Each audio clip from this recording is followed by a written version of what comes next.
अस्सलाम वालेकुम दोस्तों। ड्रामा सीरियल दो में कहिड़ा कहिड़ा अदाकार कम करे रहिया आहिनि ऐं उन जी एपिसोड कहिड़ी तारीख़ ते हलायो वेंदो। दोस्तों तव्हांखे सॼी कहाणी ऐं अपडेट इन नंढड़ी ऐं छोटड़ी वीडियो में ॾींदासीं। वीडियो खे आख़िर ताईं ॾिसंदा। मुंहिंजो यूट्यूब चैनल ज़मीर जमाली खे लाज़मी सब्सक्राइब कंदा। दोस्तों सब्सक्राइब करण सां को अव्हां जो बेल नसन न करंदो, काफ़ी असांजी हौसला अफ़ज़ाई थींदी ऐं तव्हांखे बि वधीक वीडियो ॾिसण वटां मिलंदा।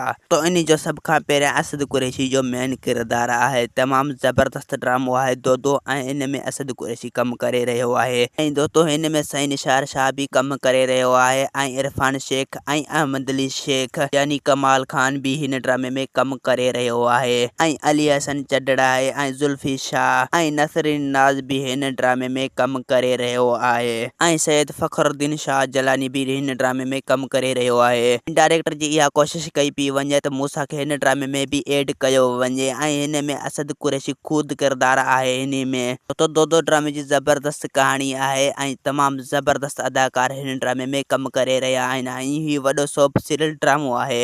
तो हिन जी 2-3 ॾींहनि जे अंदरि हिन जी शूटिंग हैदराबाद में स्टार्ट कई वेंदी ऐं हिन जी शूटिंग भी ई बिटशा ते भी स्टार्ट कई वेंदी। तो हिन जो डायरेक्टर आहे मंसूर दानिश साहब, वॾो डायरेक्टर आहे ऐं नाले वारो डायरेक्टर आहे। तो हाणे कुछ वक्त तव्हांखे इंतज़ार करणो पवंदो। ही ड्रामो जल्द खां जल्द तव्हांखे हाणे ॾिसण वटां मिलंदो। तो ही मेहरान टीवी जो सोप सीरियल आहे यानी वॾो सोप सीरियल ड्रामो आहे। तो मूंखे उम्मीद आहे त कहाणी तव्हांखे पसंदि आई हूंदी। असांखे ॾींदा हाणे इजाज़त, वरी तव्हां सां मिलंदासीं के नई ईंदड़ वीडियो में। जेसीं ताईं पंहिंजो ख्यालु रखंदा। खुदा हाफ़िज़।